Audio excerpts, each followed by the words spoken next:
Continuamos con la clase de neumonía adquirida en la comunidad. La principal fuente de información fue la guía de la ATS-EITSA del 2019. Ahí está la referencia. Pero también utilicé pues, lo que dicen los españoles. La verdad es que es muy similar las recomendaciones. Y utilicé el Open Forum Infectious Diseases publicado en 2019 acerca de la resistencia de neumococo a penicilina. Había mencionado en la clase pasada, en la de meningitis, acerca de la resistencia de neumococo en México. Bueno, la información de cuánto es la resistencia se obtiene más o menos del CENTRI. El estudio CENTRI ya tiene más de 20 años y cada cierto tiempo hacen la actualización, la publicación. La última es esta. Y aquí de antemano voy a empezar con esta información. Ve lo que dice acá en Latinoamérica, la resistencia de neumococo, perdón por cortar el título, pero es el neumococo a penicilina. Es muy importante esto. Tú recuerdas del otro curso que era MIC-50 y MIC-90, ¿verdad? En pocas palabras, utilizaremos MIC-90, es con cuánta dosis de cierto fármaco, en este caso de penicilina, se puede inhibir el 90% de las cepas de un lugar, ¿verdad? Entonces, este es un estudio de las cepas que hay en un lugar. ¿Y con cuánto se inhibe el 90%? Con 4. Aquí es importante porque si yo logro esta dosis, o perdón, esta concentración con una dosis normal, una dosis terapéutica normal, entonces quiere decir que el 90% de mis cepas de la localidad se van a inhibir con la dosis terapéutica habitual. Entonces no requiero yo de hacer modificaciones, hacer un árbol de decisiones, sino que simplemente elijo ese fármaco y se lo doy a los pacientes a las dosis correctas, y eso es todo lo que hay que hacer. Entonces, lograr este conocimiento requiere de que se conozca la epidemiología local. Pero como ocurre a menudo, pues tenemos que tomarla de otros sitios, que se rompe parte de la definición, y adaptarla a nuestra situación. Entonces, en las diferentes regiones, ¿cuánto tiene, de acuerdo con esta definición, de resistencia un bicho? Entonces, aquí en Latinoamérica, si lo ves, en la columna que está aquí, te estoy señalando, Latam, Latinoamérica, tiene una resistencia de penicilina, del neumococo a penicilina. Fíjate bien, ese es el porcentaje de susceptibilidad. Susceptibilidad, de acuerdo a la definición con MIC, es 69.6. Entonces, quiere decir que estamos en una resistencia del 30%. Fíjate bien, eso es importante. 30% para Latinoamérica. Pero ojo, hay que ver cómo está México en específico. Aquí está el mapa, mira. De México está dice aquí, susceptibilidad. Entonces México tiene una susceptibilidad del 50%. Entonces, México ya no cabe en la definición de un país donde las cepas son susceptibles en general, ¿verdad? Sino que está en naranjita, está con alta resistencia. Entonces, para las recomendaciones tenemos que tomar en cuenta esto. Ahora, nada más recordarte que el estudio CENTRI en México se ha llevado a cabo desde siempre con el Centro Médico Nacional de la Raza, quienes aportan las cepas de los neumococos al estudio CENTRI. Y el Hospital de la Raza tiene algunos sesgos de selección, particularmente que la población que prueban es del centro sur del país, número uno, y número dos, que son derechohabientes. Entonces, tenemos ahí dos limitantes para eh, poder generalizar lo que se ve aquí en el mapa.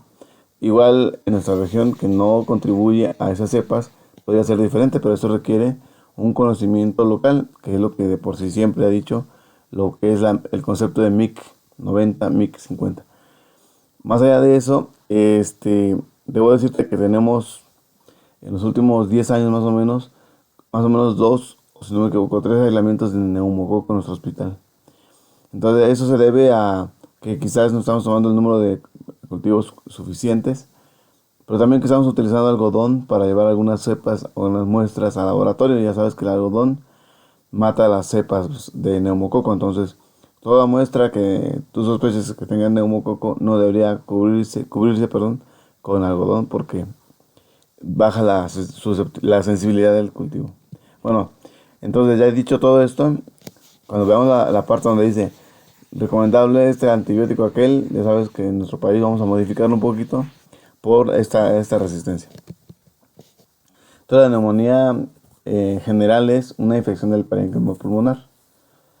Es importante porque es la tercera causa de mortalidad global y probablemente sea la primera de las infecciones que causa mortalidad debido a diferentes microbios. Porque sabes que el número uno del mundo sigue siendo la tuberculosis como causa única, pero como causa múltiple de un síndrome es la neumonía. Ahora, la neumonía en México sí también está en tercer o cuarto lugar, solamente detrás de la violencia y de las enfermedades cardiovasculares. Bueno, para que sea adquirida en la comunidad debe cumplir con estos dos criterios. Primero, que no haya tenido hospitalizaciones que hayan durado más de 48 horas. Esto incluye algunos servicios como urgencias y como diálisis. Y que no haya tenido hospitalización en los últimos 3 meses. Esto es importante para que sea adquirida en la comunidad.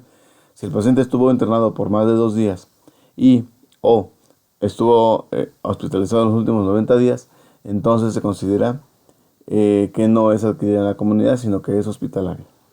Y recordando también que ya no existe el término eh, asociado a cuidados de salud, y esto porque durante los años que estuvo vigente esa definición, fue para tratar de obtener el mayor beneficio de la edición clínica de los antimicrobianos, pero la verdad es que a final de cuentas parece ser que no hubo un beneficio clínico, entonces se ha abandonado esa definición y ahorita seguimos con la explicación.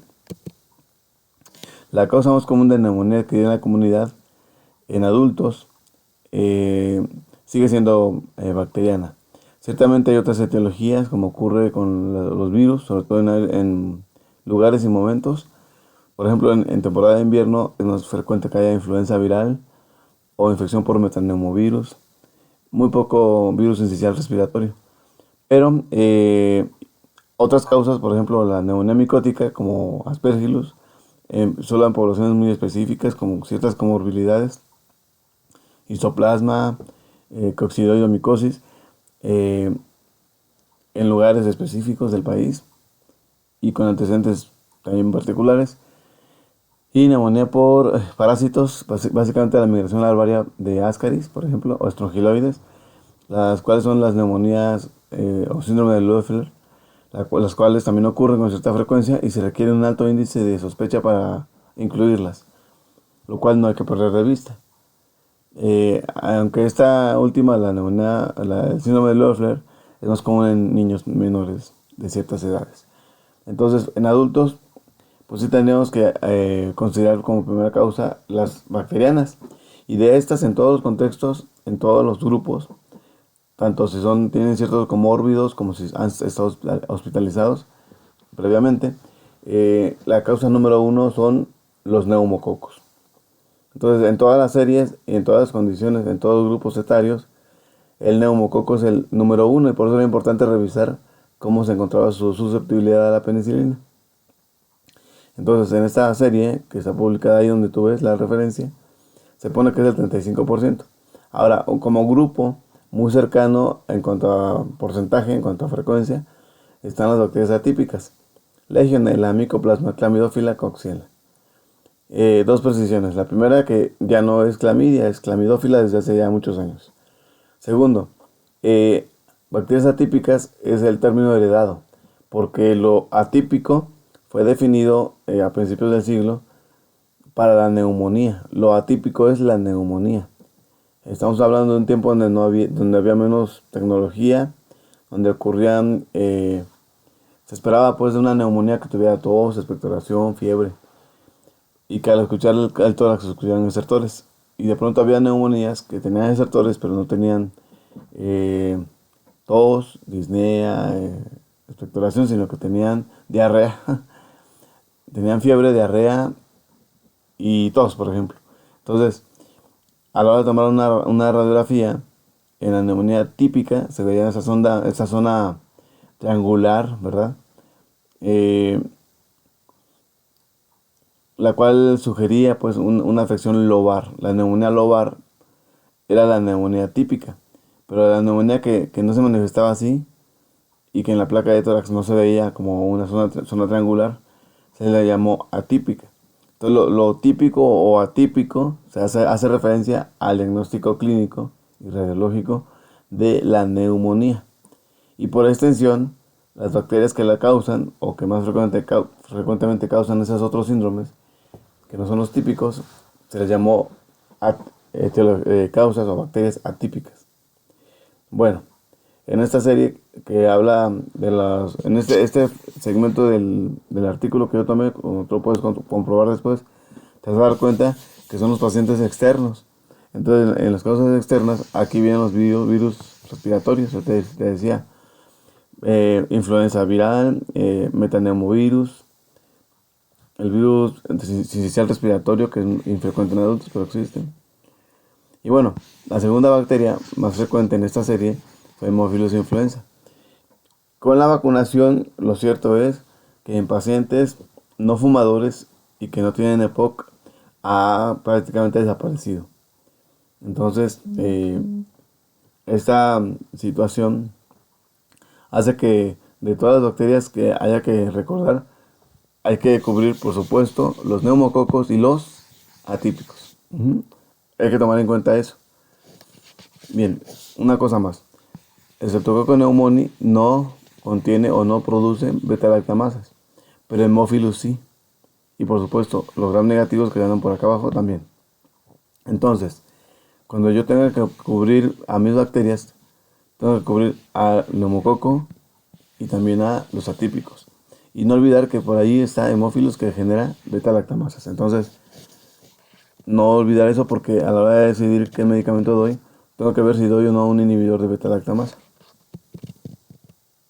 Algo más.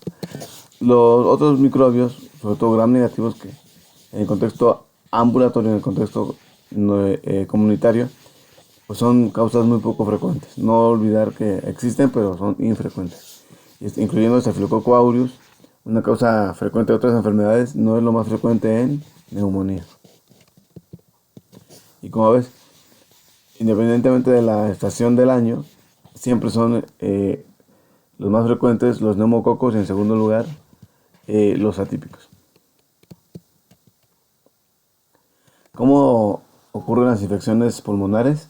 Bueno, cerca del 90% ocurren por inhalación, es decir, es un agente que está en el medio, que está suspendido en gotas o en aerosoles y que se transmite a través de la respiración, de la inhalación de esos organismos. Especialmente es por gotas si tienen más de 5 micras o por inhalación si son menores a 5 micras. De ahí la diferencia. Las gotas, ya sabes, son mayores a 5 micras y los aerosoles menores a 5. Por lo tanto, ambas vías pueden permitir que ocurra la infección a través de este medio. En segundo lugar, cercano al 8% está la aspiración, lo cual implica respirar material que está en el tubo digestivo o en la boca, particularmente en los dientes, y que estos lleguen al parénquima pulmonar. En tercer lugar, cerca de 1% es la vía hematógena, que ocurre en el contexto de una infección distante y que siempre es en el contexto de una sepsis. Y otro porcentaje más pequeño, todavía de 1%, son las neumonías por contigüidad, que básicamente es la ruptura de un absceso o la traslocación de una empiema, la cual genera una neumonía. No es lo común que ocurra. Lo más frecuente es que sea al revés, que la neumonía genere el empiema. Bueno, esta es la forma como llegaría, digamos, el agente al pulmón. Ahora, ya estando en el pulmón, ahí tenemos, como puedes ver en este dibujito, los neumocitos tipo 2 o los macrófagos alveolares, los cuales tienen la capacidad de fagocitar de manera no específica, es decir, una respuesta inmediata, una respuesta innata. Cuando este neumocito tipo 2 detecta las bacterias y hace la fagocitosis, se convierte a su vez en una célula presentadora de antígeno. y libera sustancias como interleucina 1, alfa y beta, interleucina 6, interleucina 12, las cuales van a generar una respuesta inmediata, como la quimiotaxis de polimorfos nucleares particularmente, lo cual va a hacer, en primer lugar, que haya un aumento de la permeabilidad vascular, una diapédesis a través de ciertas moléculas de adhesión y la migración de los neutrófilos hacia el espacio alveolar, donde empiezan a fagocitar a todas las células extrañas que hay y dependiendo del tiempo de células que hayan sido necrosadas, a través de la degranulación y la fagocitosis. Eh, Como este problema, si aquí se contuviera la infección, pues no pasaría de que se vería a nivel microscópico una cierta congestión vascular y un aumento de polimorfos nucleares en una fase inicial, a la cual le llamaríamos congestión o edema. Pero dado que esta respuesta a veces no es suficiente por la gran cantidad de bacterias, entonces se tiene que llevar a cabo una segunda fase donde se exacerba, donde se aumenta la permeabilidad vascular y se expresan más moléculas de tipo de adhesinas y CAMs, lo cual hace que los vasos sanguíneos alveolares o perialveolares se aumenten su permeabilidad a tal grado que incluso hay extravasación de eritrocitos. Entonces, aumenta la cantidad de polimorfos nucleares, hay presencia de eritrocitos, y esto hace que, además de cierta congestión que se podría ver a nivel local, también se va a observar un aumento de la eh, vascularización del flujo sanguíneo y el tejido, el parénquima pulmonar va a estar congestionado de tal manera que de tener ese aspecto eh, liviano y hasta cierto punto crepitante, va a pasar a ser sólido el tejido, va a estar húmedo y va a ser duro. A este cambio, donde adquiere todas esas características, se le conoce como hepatización roja. Es un término muy antiguo y se debe a que en las fotografías, bueno, de hecho en la vida real, se puede palpar un tejido más duro, más firme y que tiene cierto aspecto que recuerda al hígado. Entonces, por eso se le llamaba a esa fase, o se le llama hepatización. Si esta fase se continúa, va a pasar que van a aparecer ya una respuesta específica. O sea, fagocitos profesionales, así le llaman, o macrófagos que vienen de la circulación, la mayoría transformados desde los monocitos periféricos, los cuales van a ser más capaces de fagocitar que sus antecesores que estaban ahí, los neumocitos tipo 2. Entonces, estos van a, en general, atraer otros células mononucleares y algunos de ellos van a crecer y se van a hacer células multinucleadas. De tal manera que van a terminar, perdón, la fagocitosis tanto de bacterias como de polimorfos nucleares que hayan muerto y bacterias, por supuesto. Entonces se va a generar una limpieza de estos elementos y va a haber un depósito de fibrina, la cual va a generar un cambio otra vez anatómico, macroscópico, en donde ya no va a predominar el color rojo, sino ahora va a ser de color gris. Y a eso le llaman una hepatización gris. Es una fase es la continuación de la previa, en donde se está resolviendo la infección en general. Prácticamente ya no hay bacterias, prácticamente hay mononucleares y fibrina, y se ha resuelto la congestión vascular, aunque no del todo. Y finalmente hay una última fase, que es la fase de resolución, en la cual eso ya se ha cicatrizado, o sea, totalmente eh, sustituido el tejido por fibroblastos y sus productos, o bien se restablece la situación anatómica del sitio. Entonces, más o menos la fase de congestión durará un día, la hepatización roja de 2 a 3, la hepatización gris de 4 a 8, aunque esto va a ser muy variable, y la resolución de 10 días o más. Esto además depende de que haya sido exitoso, porque si en un momento dado no se logra la fagocitosis de todo el sitio en la fase de hepatización roja, esto se puede perpetuar por varios días o semanas y hacer focos contiguos de hepatización roja. Perdón. Es decir, puede ser que en algún sitio del pulmón esté en fase de hepatización gris o de resolución, pero que en otros esté en una hepatización roja, es decir, que se esté perpetuando el problema. Entonces esto le da variabilidad a la resolución. Puede haber resolución en un sitio y puede haber nueva infección en otro sitio. Una fotografía de la fase de hepatización roja, como puedes ver, hay mucha permeabilidad vascular, pero sobre todo aquí lo que se ve en la imagen son la gran cantidad de polimorfonucleares en el tejido. Y acá, más que nada de mononucleares y de fibrina. Entonces, una fase de edema, la foto de arriba a la izquierda, una fase de hepatización roja a la derecha, hepatización gris abajo a la izquierda y resolución a la última, en la D. Bien, el cuadro clínico de esta situación es que puede haber fiebre, escalofríos, taquicardia, tos, que puede ser seca, húmeda o hemoptóica, o puede tener las tres fases en diferentes momentos. Habitualmente inicia seca y luego se hace húmeda, aunque puede iniciar húmeda. Por supuesto que si existe tos húmeda es porque existe expectoración. Puede haber disnea, dolor pleúrico y fíjate, puede haber diarrea, sobre todo en las neumonías atípicas.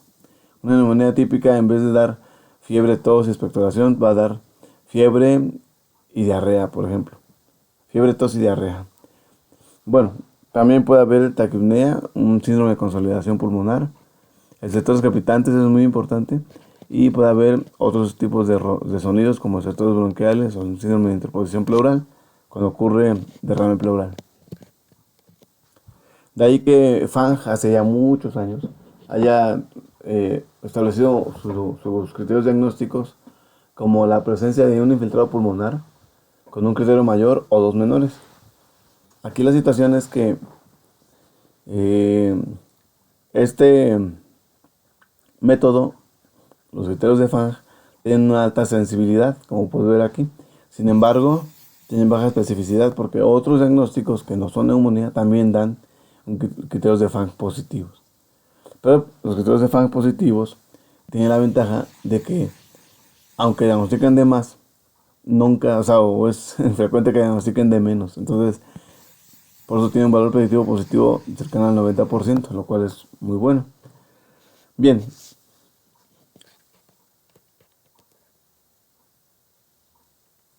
Como tú viste en la primera parte de esta presentación, yo no puse un libro como bibliografía en este tema, no porque no lo haya leído en un libro, sino porque aquí, sobre todo en cuanto a la conducta diagnóstica y en cuanto al tratamiento, sí se difiere de lo que dicen los libros, por supuesto. Porque las guías y las revisiones dicen que para, por ejemplo, diagnosticar cuál es el agente causal de la neumonía, pues la verdad es que más que hacer un diagnóstico etiológico hay que hacer un tratamiento. Porque si nos detuviéramos en lo clásico de diagnóstico con cultivo y diagnóstico con técnicas moleculares, por ejemplo, veríamos que tendríamos un retraso en el tratamiento probablemente y no modificaríamos qué tratamiento le daríamos al paciente. Por eso es que obviamos de hacer ciertas cosas aquí. Entonces, para un diagnóstico de neumonía están los criterios de Fang, ¿verdad? Que ahorita te lo platico. Pero casi de inmediato hay que ir al tratamiento. Ahorita te lo comento. Entonces, los criterios mayores de Fang son una temperatura de 37.8 o mayor. Fíjate que no se requiere que cumpla con el criterio de fiebre como tal, sino que tenga por arriba de esta temperatura. Claro, la mayoría van a ser fiebres. Que tenga tos y que tenga expectoración. Esos son los tres criterios mayores. Y los menores son dolor pleurítico, disnea, leucocitos mayor de 12.000, alteración de estado mental y como tal un síndrome de consolidación pulmonar. Bien, entonces un mayor o dos menores siempre y cuando haya infiltrados pulmonares en una radiografía. Entonces, Fang eh, propuso o mencionó la importancia de tener una radiografía en el diagnóstico de neumonía. Eh, para aquí donde te comentaba que, a diferencia del libro que seguiría cómo hacer el diagnóstico y después del tratamiento, aquí el diagnóstico etiológico pasa a segundo plano. El motivo es que, te comentaba, la mayor parte de los casos, cuando tú tomas una decisión clínica y das un tratamiento, muy rara vez en neumonía comunitaria, vas a cambiar esa decisión acertadamente. O de otra manera dicho, es poco probable que tengas que cambiar el antibiótico tomando algún cultivo. O sea, un cultivo no te va a cambiar la decisión en la inmensa mayoría de los casos si lo tomas adecuadamente. Entonces, esta es una enfermedad en donde el tratamiento empírico prácticamente va a ser el tratamiento definitivo, porque un cultivo en general o alguna técnica de laboratorio no va a modificar tu decisión en el futuro. Y esto no es una promesa, sino que ha sido estudiado debidamente, en donde más del 96% de los diagnósticos, de los tratamientos, perdón, no se modifican según el cultivo o algún otro criterio para tomar una decisión, sino que se mantiene el mismo tratamiento.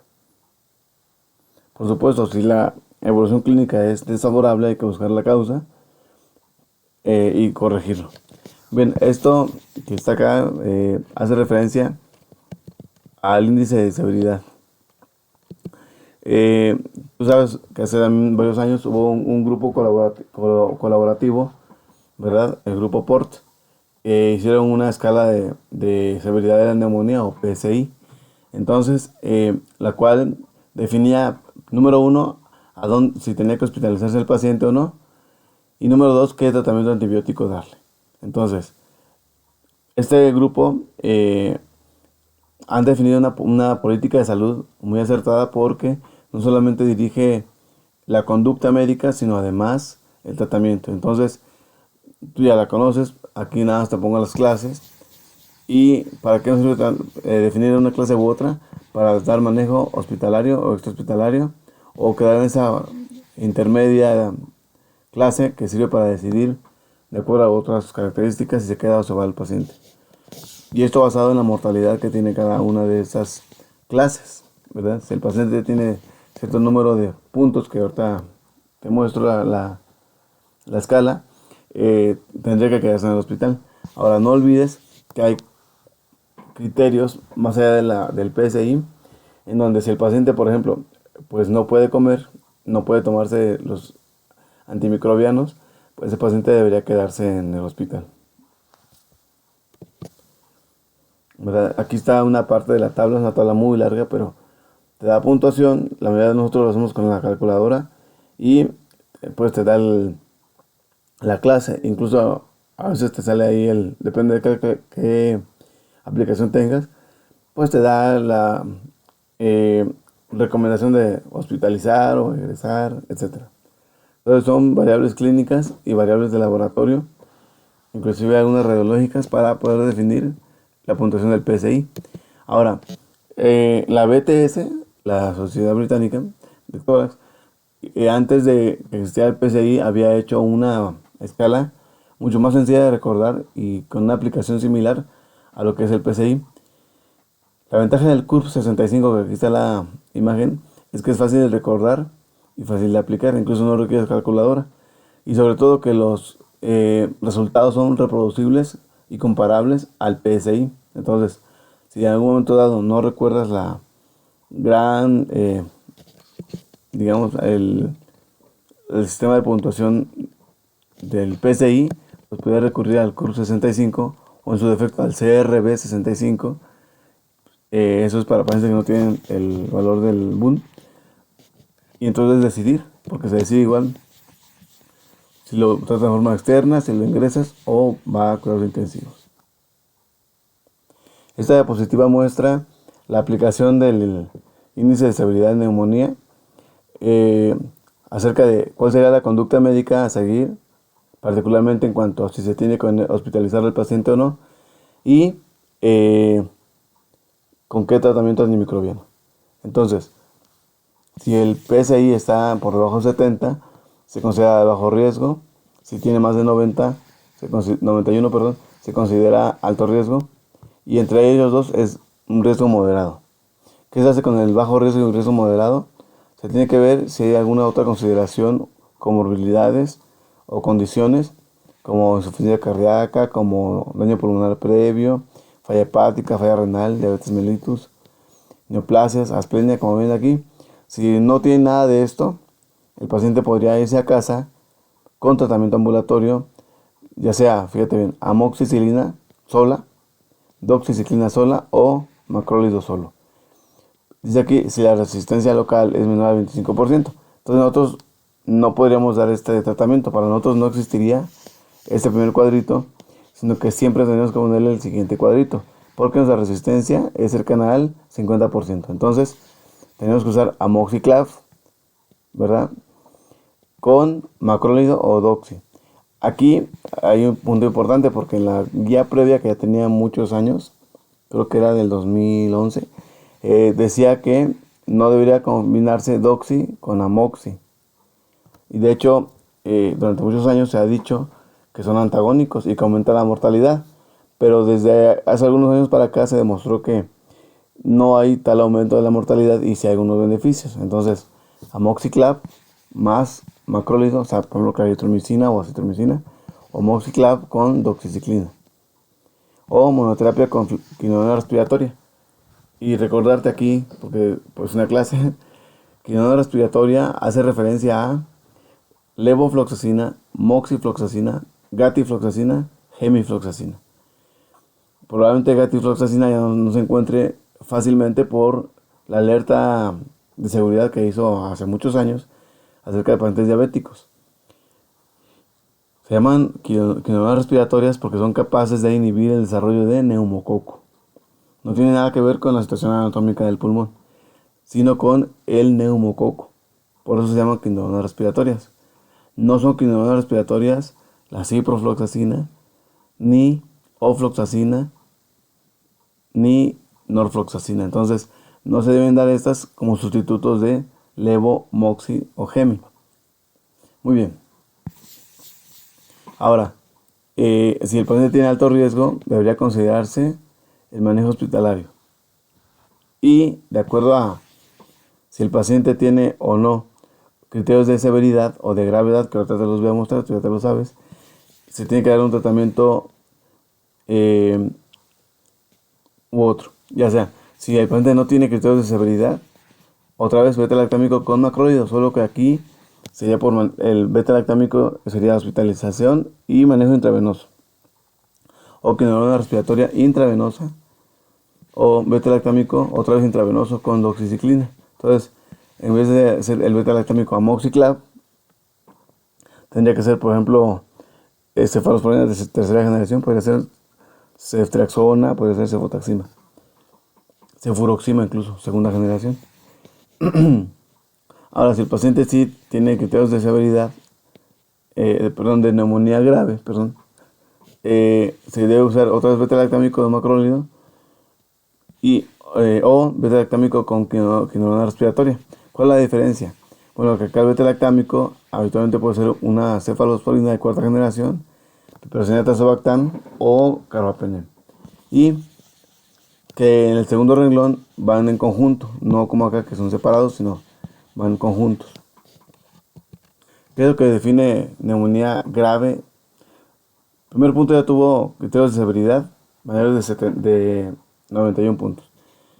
Pero segundo, hay que ver que tenga un criterio de severidad. Entonces los criterios de severidad son mayores y menores. Los dos mayores es que tenga hipotensión, que requiere vasopresor, perdón. Es decir, que tenga choque séptico o que requiera de apoyo ventilatorio mecánico. Esos siguen siendo los mayores. Y los menores, que tenga taquipnea menor de 30, que tenga una PAFI menor de 250, infiltrados múltiples, ¿verdad? Que tenga deterioro neurológico, que tenga un BUN mayor de 20, una leucopenia que no esté asociada con quimioterapia menor de 4000, o trombocitopenia menor de 100.000, hipotermia e hipotensión que requiera de manejo de líquido. Si esto requiere manejo de aminas, ya pasa a ser criterio mayor. Entonces, esto me define a mí, por supuesto que tendría que estar en la UCI, siempre hospitalizado, y considerar qué antibiótico se le va a dar. Entonces, esto otra vez, uno diría, pues tomo el cultivo y veo qué microbio se obtiene y de acuerdo a su antibiograma del tratamiento.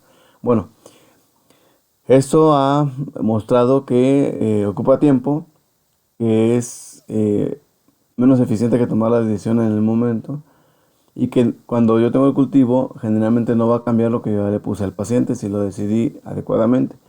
Entonces, por eso es que si el paciente está externo, como dice acá, y no tiene comorbilidades, ¿verdad? Y acá dice, y tampoco tiene factores para MRSA o pseudomonas, que aquí implica, por ejemplo, el uso de esteroides con un equivalente igual o mayor a 10 miligramos por día de prednisona o equivalente. Ese es un factor de riesgo para pseudomonas. Un factor de riesgo para un MRSA es que haya recibido ciprofloxacina en los últimos 90 días. Otro más es que tenga cirugía neuroquirúrgica, por ejemplo. Disculpe, que tenga cirugía neurológica, neurocirugía. Es un motivo de tener un MRSA para que lo consideres. Entonces, esto que te estoy platicando, fíjate que no viene en ninguno de los artículos que te mostré acá, sino que tienes que irte hasta la guía del ATS de 2006, que está súper viejísima, pero ahí sí vienen los factores de riesgo. Seguramente habrá una publicación más reciente, pero al menos donde yo lo recuerdo, es hasta allá. Y es que todos los artículos que usé para esta clase dan por hecho que tú ya sabes o que yo ya sé cuáles son los factores de riesgo para MRSA y para pseudomonas. Pero lo cierto es que tienes que ir, para buscar el dato así puntual, tienes que ir a la guía de la ATS y ya tiene muchísimo tiempo. Pero bueno, si tomamos esos factores de riesgo, tendríamos que decir que si el paciente no tiene comorbilidades ni esos factores de riesgo, le puede dar amoxi, doxi o macrólido solos. Pero en nuestro país ya platicamos que no. Sería amoxi con clav y doxi, amoxi con clav y claritro, por ejemplo, en forma concurrente. Ahora, si tiene comorbilidades, dice acá, amoxiclav o una cefalosporina. ¿Cuál es cefalosporina? Básicamente puede ser tercera o segunda. De las orales, por ejemplo, cefuroxima es segunda, podría ser útil.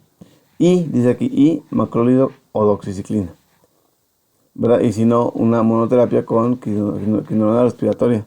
Ya platicamos levo, moxi o gemi, floxacina. Ojo, que la dosis de quinolona, cuando es intravenosa, es 750 miligramos. De hecho, ahorita te lo muestro al final. Y no las 500 miligramos como viene en algunas presentaciones. Mira, quise ponerlo porque hay que mencionar esto. Mira, la levofloxacina son 750 miligramos por día. Entonces, si va a ser intravenoso o va a ser oral, tienes que considerar esta dosis. Y la dosis de acitromicina, cuando se usa, requiere una dosis de carga. En la guía de la CEPAR aparece una recomendación en el manejo hospitalario según la escala PES, que está aquí, la cual sirve para predecir si el paciente tiene una colonización por pseudomonas, enterobacterias o MRSAs. Y es algo sencillo porque solo incluye la edad, el género, el uso previo de antimicrobianos, que esto incluye los últimos 90 días, particularmente quinolonas, clindamicina, y si tiene neumopatía crónica o nefropatía crónica. Y que al momento del ingreso a urgencias haya tenido deterioro neurológico, fibra y escalofríos, el cual le da puntuación negativa. Se requieren 5 puntos o más para que sea positivo y se considera que el paciente está potencialmente colonizado por esos 3 grupos de microbios. En cuyo caso, la recomendación que hace la ATS acerca de un beta-lactámico más un macrólido o un beta-lactámico más quinona respiratoria, se modifica un poco, porque sí, hay que dar un beta-lactámico, pero en ese momento ya eso tiene cobertura antipseudomónica. Ellos ponen meropenem, más la quinolona respiratoria, por supuesto.